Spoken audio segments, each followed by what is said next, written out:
Alright, I need you guys to hear me out for a second. I'm not upset about a Wolverine Sabretooth fight. What upsets me is that in this new run, we're getting to it by issue 10. Like, we were doing so good.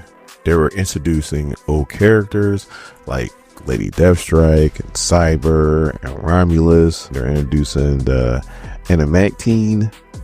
I'm probably still mispronouncing it. So in saying that, do we really need a Wolverine Sabretooth fight right now?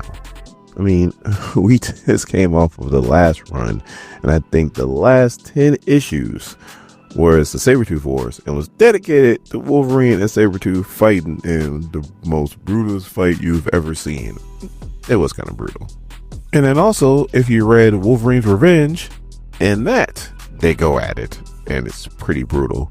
So why now? Like, you could have waited. If this Wolverine is probably going to go at minimum 25 issues, but probably another 50. Like, you had plenty of time to introduce Sabretooth some other time down the road. But right now, we have to feel like it's too soon. Support the comic industry by visiting your local comic store. My name is Doran. This is SEO Comics. We continue our coverage of Wolverine with number 10. Our story starts off at the Howlett estate in Western Canada, where Wolverine is on the outside of his childhood home, and he's looking for two people.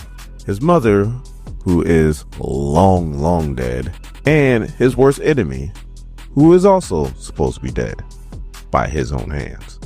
But it seems like both are alive and well, and he's trying to find out why that is. As he's going through the house, he's having different memories of his childhood, which, like, if you guys are like longtime fans of Wolverine, like, this was like an impossibility for a long time. Like, he couldn't remember anything. He didn't remember. I mean, Professor Xavier was trying his hardest to try to bring back his memories and kept failing over and over again. So to see this is a pretty cool change. Like, you could kind of see where I kind of fell off in comics, because when I was reading, that was status quo. When I started reading again, all of a sudden, he remembered everything. His name was James. I was like, what? Really? But he's so deep in thought that he doesn't see the guy, or hear the guy, or smell the guy that's right behind him with a crowbar. And he gets whacked in the head. Hard. And when he turns around, he sees that it's the loudmouth from the bar. So he grabs the crowbar, knocks the bejesus out of him. He gets him down, he pops one claw, and he's like, start talking. And he's like, my sister. He said he'll kill my sister. And then Wolverine just knows instantly exactly what happened. And Sabretooth has been following him for a while now, because he saw that whole thing happen in the bar. Like, this is definitely Sabretooth's MO. So Wolverine's like, look, you need to get the hell out of here. If your sister is still alive, and I mean if, I will bring her back. But get the hell out of here right now before I do something to you. So as Wolverine is walking into his rundown house, he's like, Sabretooth, that's sick some. He set this whole thing up. He's probably watching right now. He's loving every minute of it. So as he's walking, all of a sudden the chandelier comes down and he just gets out the way.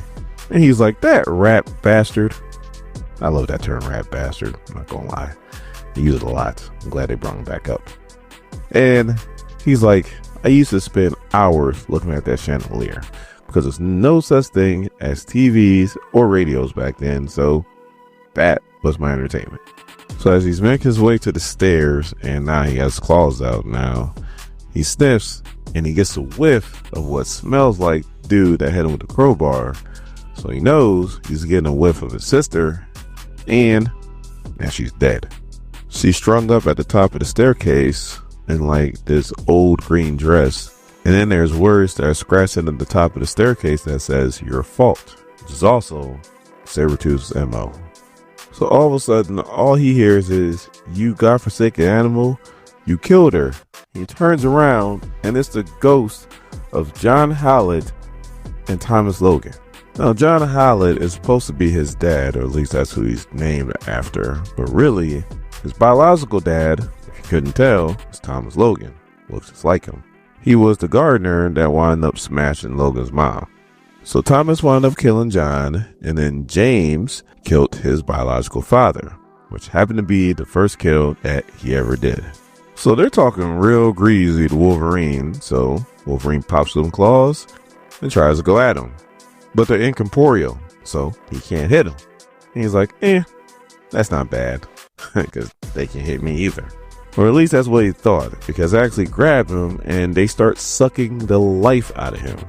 Like, literally. It seems like they're taking his soul, and there's no healing factor for that. So he feels like he's about to die, and he goes, "Mother, I'm sorry." All of a sudden, somebody says, "Please, please, don't hurt him. Please, show mercy. He's my only living son."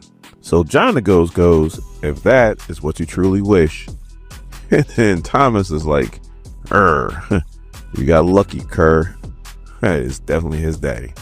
So he goes running into the office where he heard the words come from, and he's like, "It smells like her. Like, this has to be her. And she's living." And he busts through the door, and she is like, we can't even say tied up. She's like handcuffed or chained to like the desk and the chair. And she has scratches on her face, which is consistent with Sabretooth. So he cuts her loose. He notices the scratches on her face, and she's like, "We can deal with that later. Like, we need to go." And then James is like, "All right." And then he goes, "Wait." Then the lights go out. He ducks underneath a slash, and he goes, "Sabretooth, you think you can hide from me?" And Sabretooth goes, "Nobody's hiding. You owe me a death." And when the lights come on, Sabretooth is in his old school uniform. I mean, old school. 1970s, 1980s Sabretooth. And he goes, "Tonight, I'm going to pay you back. Double." And at the bottom of the page, it says, "The fight that you've been waiting for." Have we? This is more like the Red Sox and the Yankees rather than it being like Ali versus Frazier. If you Google Sabretooth versus Wolverine, you will see that they have fought 28 times. 13 wins for Wolverine, 6 wins for Sabretooth. 9 of those fights were undetermined. So this is going to be the 29th fight. So no, this is not the fight that I've been waiting for. This is a fight that I've been reading over and over and over again.